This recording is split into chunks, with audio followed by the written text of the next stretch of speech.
예, 안녕하십니까. 발표를 맡은 건국대 황용석입니다. 저희가 앞에서 두 분의 선생님께서 발표를 해주셨는데요. 저희는 두 명이 나와서 발표를 하기로 했습니다. 투톱 시스템을 이렇게 채택한 건 서로 잘 안 됐을 때 책임을 전가할 수 있어서. 예. 그리고 보통 계주에서 잘 뛰는 사람이 뒤에 나옵니다. 그래서 제가 먼저 나왔습니다. 다음 세대 재단에서 하는 이번 행사 보면서 굉장히 창의적이다 이런 생각이 듭니다. 그래서 참 학회 행사에도 벤치마킹을 많이 할 게 많구나 이런 생각이 들고요. 특히 발제문을 안 나눠주셔가지고 중간에 이 문제 있는 내용에 대해서 질문을 안 주실 수 있고, 또 학회에서는 중간에 이 발제문만 받아가시는 분들이 있거든요.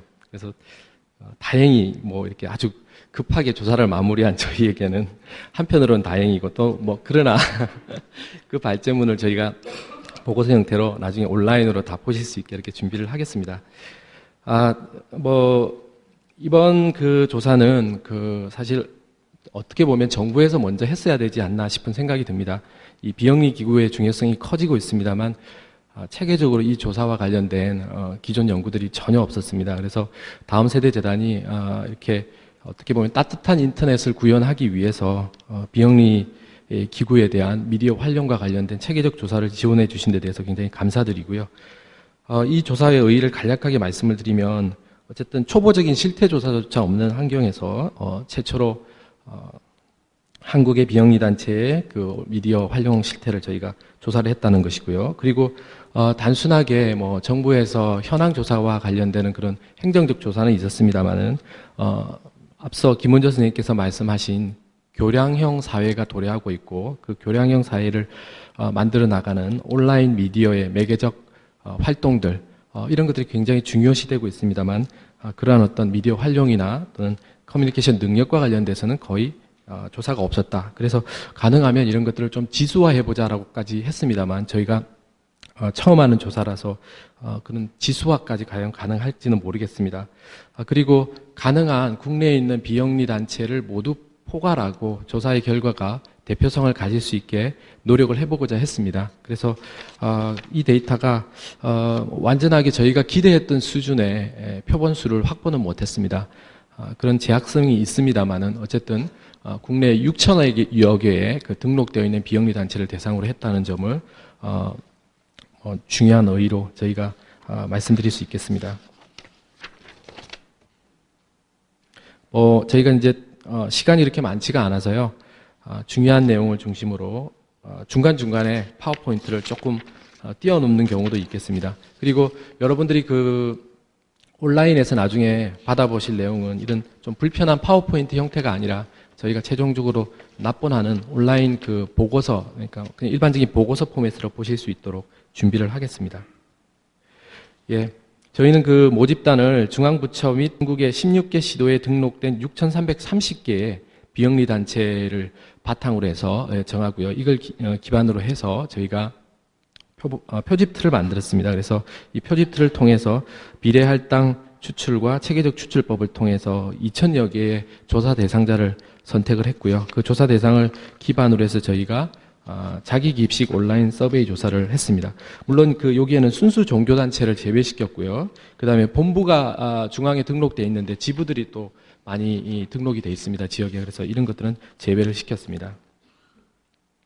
보시는 것처럼 중앙부처에 약 812개의 비영리 단체가 등록되어 있고요. 서울에 814개, 경기도에 981개가 등록이 되어 있었습니다.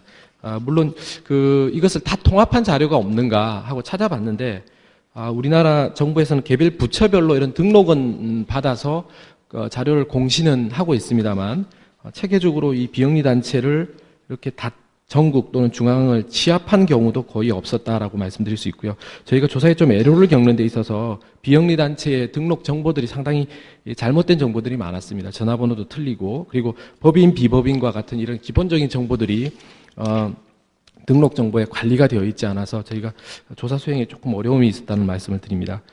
지금 조사 진행 절차입니다. 짧게 말씀드리겠습니다. 이렇게 1단계에서 리크루팅을 하고 저희가 질문지 검증을 위한 표적 집단 면접을 했고요. 조사 진행을 수행을 했습니다. 표적 집단 면접은 나중에 박소라 교수님께서 따로 발표를 해 주실 것입니다. 그리고 조사 진행은 매 이메일을 통해서 공지를 드린 다음에 SMS를 계속 반복적으로 발표를 해서 아마 오늘 이 자리에 참석해 주신 분들 불편하게 문자 메시지 계속 받으시면서 조사 동료를 받으신 분이 있을 거라고 생각됩니다.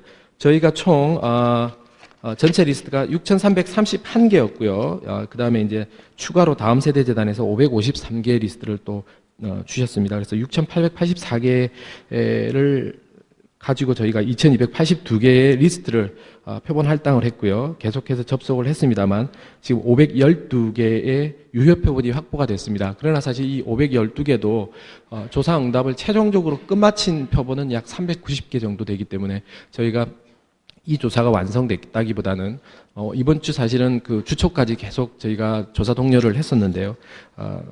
이후에 저희가 데이터 클리닝도 좀 더 해야 되는 그런 과제들이 있고 또 유효 표본을 인정할 수 있는 범위를 추가 조사가 가능하다면 좀 더 확대해 보려고 그러고 있습니다. 예, 조사 단체의 성격들이 나와 있습니다. 그래서 여기 보시면은 주로 복지, 그 다음에 복지가 가장 많았고요. 그 다음에 자원봉사와 같은 이런 봉사단체가 가장 많았습니다. 이런 기본적인 자료들은 나중에 저희가 따로 그 보고서를 활용해 주시면 될 것 같고요. 평균 13년 했었고요. 수입의 비중과 관련해서는 회원 회비에 의존하는 비중이 굉장히 많았고 후원 회비는 22.27%였습니다. 그러니까 상대적으로 40.02%인 회원 회비가 주된 그 비영리 단체의 재원이라고 하겠습니다. 그리고 정부 지원금은 8.80% 정도 됐습니다. 예, 그리고 상근 직원은 4.07명이 평균이었고요. 자원활동가가 한 9.50명 정도였습니다. 사무실 공간과 관련해서는 단독 사무실을 쓰고 있는 45.2%가 있었고요. 그 다음에 단체가 사무실을 직접 보유하고 있는 경우도 있었습니다. 요거는 나중에 저희가 일반적인 현황이라서 나중에 크로스 테이블을 만들어서 보고서로 보실 수 있도록 하겠습니다. 예, 권역과 관련되는 정보입니다. 네, 이제 저희가 원래 조사하기로 했던 본론으로 바로 넘어가도록 하겠습니다. 예, 비영리 단체들이 미디어를 어떻게 이용하고 있는가, 이것이 저희의 주된 연구 문제였는데요. 지금 보시는 것처럼 미디어 관련 전담 인력이 있는가라는 질문에 대해서 약 43.2%가 40.4%가 전체 이 관련 인력이 있다라고 답을 했습니다. 근데 여기서 말하는 미디어 관련 인력은 홍보나 방송 영약, 영상, 인쇄물 제작, 인터넷 홈페이지 등을 모두 포괄하는, 즉 이런 업무를 모두 수행하는 전담 인력을 의미합니다. 그리고 관련 자원봉사자가 있느냐에 대해서 28.8%의 그 비영리 단체에서 있다고 답을 했습니다. 상대적으로 기본적으로 인력 숫자가 작습니다만은 이것을 미디어와 관련해서 미디어적 소통을 책임지고 있는 전담 인력이 배치된 단체는 상대적으로 적다라고 말씀드릴 수 있겠습니다. 특히 저희가 미디어 관련 인력이라고 정의 내린 것이 굉장히 포괄적인 기능을 포함했음에도 불구하고 이 정도 퍼센테이지면 기대보다는 작았다라고 말씀드릴 수 있을 것 같습니다. 그리고 어떤 단체에 홍보를 하고 있습니까? 라고 물었는데요. 주로 대부분 인쇄와 관련되는 전기 간행물 61.9%입니다. 그리고 보도자료 작성 70.5%는 수행을 하고 있었습니다만은 온라인 정기 뉴스레터 같은 거라든가 또는 캠코더 동영상 제작과 같은 것 이런 그 온라인 미디어 활동은 상대적으로 적었다라고 할 수 있습니다. 약 뉴스레터가 33.3%에 불과했고요. 동영상 제작은 41.6%로 상대적으로 적었습니다. 그래서 이런 멀티미디어나 온라인 미디어 활동은 상대적으로 떨어지고요. 그리고 정보와 기기를 어떻게 보유하고 있습니까? 라고 물었는데요. 이 세부 항목별로 봤을 때 데스크탑 컴퓨터 같은 경우는 평균 5.58대를 보유하고 있고 93.8%의 비영리 단체가 데스크탑 컴퓨터를 갖고 있었습니다.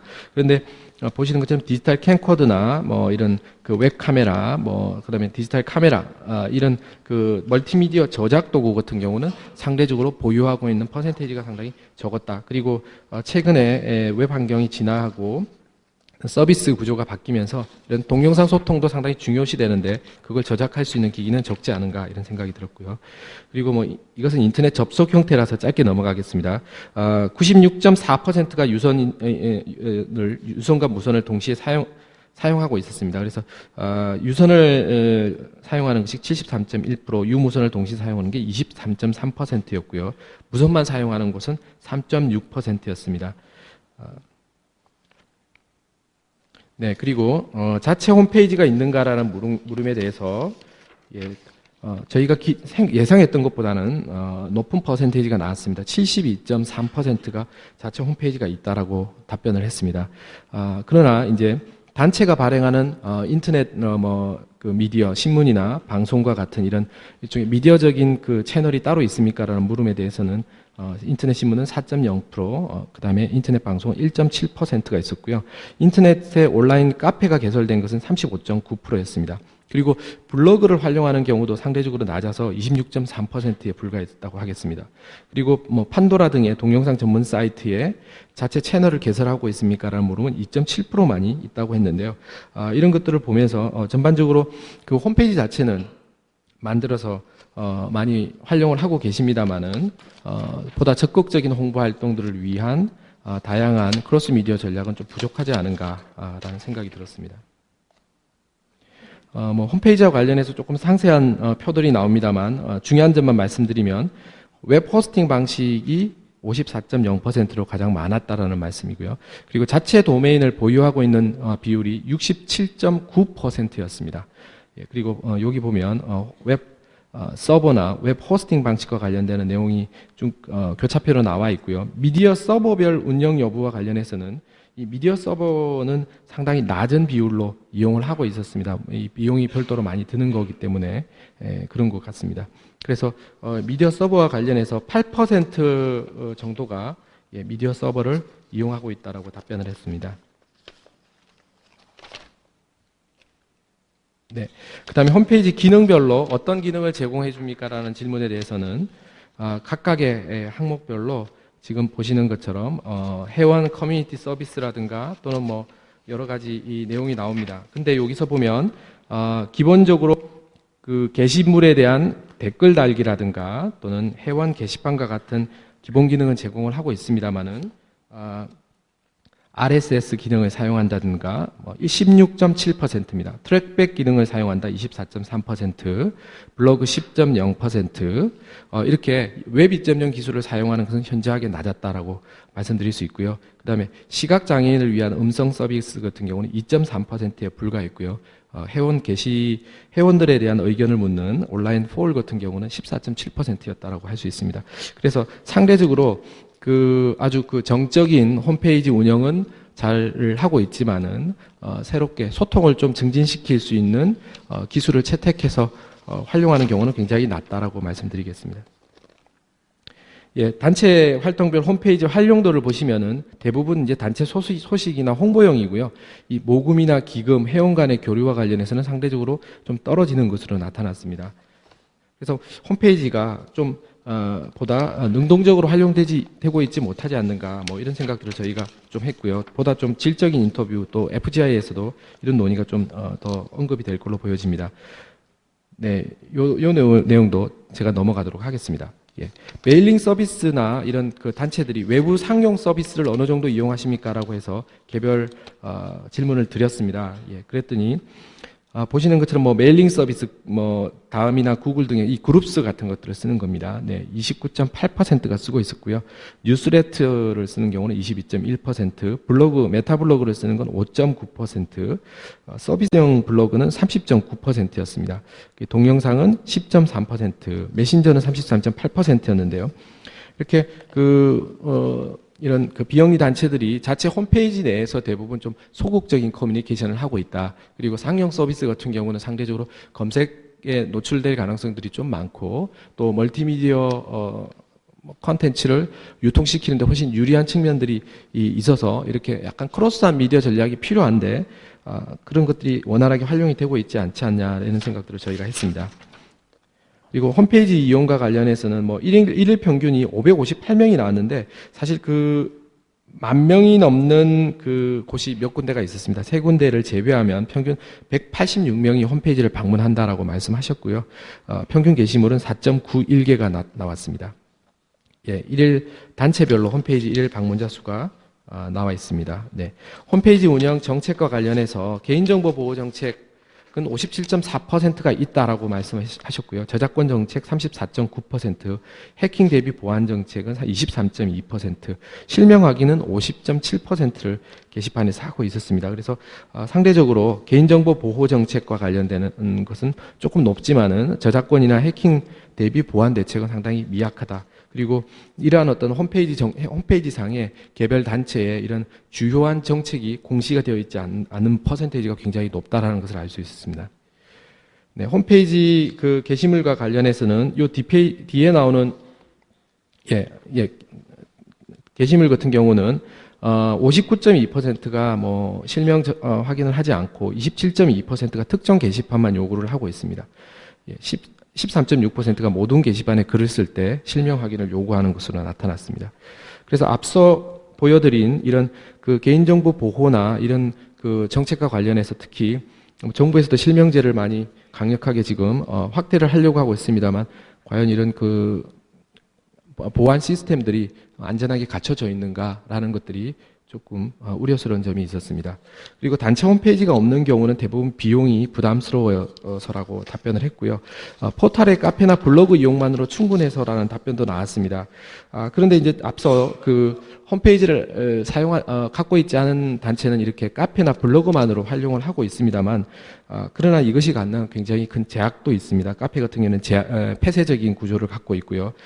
블로그 역시도 그 구조가 충분하게 회원들 간의 비밀스러운 소통을 보장해 줄 수 있는 그런 시스템이 안 되어 있기 때문에 어떻게 보면 기존의 어떤 개별 그 비영리 단체들이 자체의 도메인을 확보하고 자체의 사이트를 통해서 회원과 커뮤니케이션을 증진시키는 한편 다른 이런 상용 서비스를 동시에 이용할 수 있는 그런 체계가 좀 갖춰져야 되지 않을까. 그리고 뭐 다음에서 하고 있는 티스토리 같은 이런 기술들과 같이 이렇게 소스를 개방해서 블로그의 기술 소스를 개방을 해서 이런 비영리 단체들이 보다 효과적으로 뭐 온라인으로 공중과 커뮤니케이션을 할 수 있는 이런 MPO용 카페나 블로그를 좀 개발해 줄 필요가 있지 않는가라는 생각이 들고요. 그리고 이런 웹사이트 같은 경우는 한번 구축을 하고 나면 이 웹 에이전시들을 통해서 그 구조를 바꾸는 데 있어서 많은 비용이 들어가고 이 전체 설계를 많이 바꿔야 되는 일이기 때문에 한번 만들어진 웹사이트를 새롭게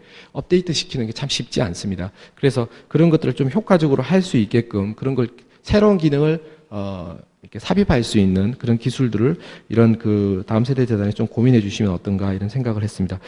이렇게 73.2%가 향후 자체 홈페이지를 운영할 계획을 갖고 있는 것으로 나타났습니다. 예, 나머지 뒷부분은 박소라 교수님께서 말씀해 주시겠습니다. 예, 지금까지 주로 홈페이지에 관련된 발표를 해주셨고요. 저는 한양대학교 박소라입니다. 나머지 부분 서비스 활용도와 지원 가장 중요한 부분이 되겠죠.에 대해서 말씀드리고 저희들이 내린 결론을 또 말씀드리겠습니다. 우선 이제 자체 홈페이지 말고 외부에 개설한 그러니까 블로그나 카페에 대해서 물어봤더니 주로 외부 카페 활용도가 그렇게 높지는 않았습니다. 그런데 이제 주로 대형 포털 위주로 활용을 하고 있었고요. 포털 카페 개설 이유는 주로 근데 소식 전달, 이제 홈페이지 기능하고 비슷한데요. 여기서 뭔가 의사소통을 한다거나 뭐 회원들 간 뭔가 교류를 하는 목적보다는 소식 전달 뭐 이 정도로 기존의 홈페이지하고 크게 다르지 않았습니다. 블로그의 경우에도 마찬가지인데 블로그의 개설률은 더 낮은데 블로그의 개설 이유도 카페하고 비슷했습니다. 주로 대외 홍보나 단체 소식 전달 정도. 그래서 신규 회원 가입이라든지 아니면은 회원 간 커뮤니티 이런 걸로는 그렇게 많은 활용도를 보이지 않고 있습니다. 그리고 인터넷을 통한 활동을 그러면 얼마나 하고 있는지, 그래서 기존의 오프라인 활동하고 온라인 활동이 얼마나 비중이 있는지를 저희가 또 물어봤는데요. 우선 온라인과 오프라인의 비중의 차이를 보시면 아직까지는 오프라인 비중이 절대적으로 높습니다. 그래서 70% 이상이 오프라인 비중을 중요시하고 있는데 이제 단체별로 약간씩 차이가 있는데요. 규모가 아무래도 클수록 그리고 복지 단체보다는 일반 단체가 조금 더 온라인 친화적이라고 볼 수 있겠습니다. 그러나 그렇게 큰 차이는 없고 아직까지도 굉장히 오프라인에 의존한 활동을 하고 있다라고 결론을 내릴 수가 있고요. 그러면 그 어떠한 활동들을 하는지를 항목별로 물어봤는데 그 자체 홈페이지, 카페 블로그를 포함한 인터넷 활동 중에서 주로 회원 대상, 소식 전달, 메일링 리스트 이런 것들을 주로 관리를 했고요. 동영상 정보나 아니면 피드백을 받는 것, 아니면 주기적인 활동을 안내하는 것, 이러한 것들은 상대적으로 많이 하고 있지 않았습니다. 그리고 단체 유형 규모별 인터넷 활동 유형을 봤더니 단체 그 큰 차이는 나지 않았고요. 전반적으로 마찬가지로 일방향 그 메시지 전달 뭐 그 정도의 수준에서 하고 있었고 방문자와의 어떤 적극적인 의사소통의 노력은 별로 보이지 않았었습니다. 그리고 다음을 보시면 그러면 오프라인에서 어떠한 그 홍보 활동을 하는지를 봤더니 그 상대적으로 오프라인 홍보 활동은 더 적극적이긴 했는데 여기서도 역시 매스컴 위주의 어떤 보도자료를 배포한다든지 이벤트를 한다든지를 주로 많이 활용을 했고 상대적으로 언론사 기자를 만난다든지 아니면 광고를 한다든지 이렇게 적극적인 오프라인 홍보 활동도 그렇게 비중이 높지는 않았습니다. 그리고 단체 규모가 클수록 아무래도 이벤트라든지 행사 개최를 더 많은 홍보 수단으로 활용을 하고 있었습니다. 그리고 회원 간의 그러면 의사소통을 어떻게 하고 있는지를 봤더니 여기서도 역시 굉장히 아날로그 방식으로 하고 있었는데요. 주로 휴대폰이나 아니면 유선 전화 이런 방식으로 또 그 뒤에 또 표가 나오는데요. 직접 만나서 이게 가장 그 회원 간 커뮤니케이션의 수단으로 가장 많이 활용되고 있었고 그 사실 우리가 이제 굉장히 새로운 그 서비스들이 많이 있어서 메신저라든지 아니면 뭐 인터넷 커뮤니티라든지 이런 것들을 많이 활용할 것이다 라고 예측을 했었는데 전혀 그렇지 않았습니다. 그러면 지금까지 쭉 살펴본 그 앞서 홈페이지라든지 인터넷 활용 실태를 살펴보니까 이게 홈페이지 이쪽이 방향이다. 인터넷이라든지 새로운 어떤 소통의 수단이 많이 생겼기 때문에 그쪽으로 많이 가려는 의지는 있는데 아직까지는 그 만들어만 놓고 제대로 활용은 하지 못하고 있는 수준인 것 같습니다. 그래서 그 요인을 또 저희가 그 왜 그렇게 힘든지를 물어보기는 했는데요. 그거를 이제 지원의 필요성 및 분야에 대해서 하면서 자세히 말씀드리겠습니다. 그래서 그 현재 그 단체에서 그 자기들이 얼마나 잘하고 있는지를 평가를 하게 했더니 홍보 능력 이런 것들은 그래도 대체로 괜찮은데 웹 운영 능력이라든지 미디어 장비를 보유하는 것이라든지 미디어 관련 인력에 대해서는 굉장히 자신 없어 했습니다. 그런 것들이 굉장히 부족하다라고 여기고 있었고요.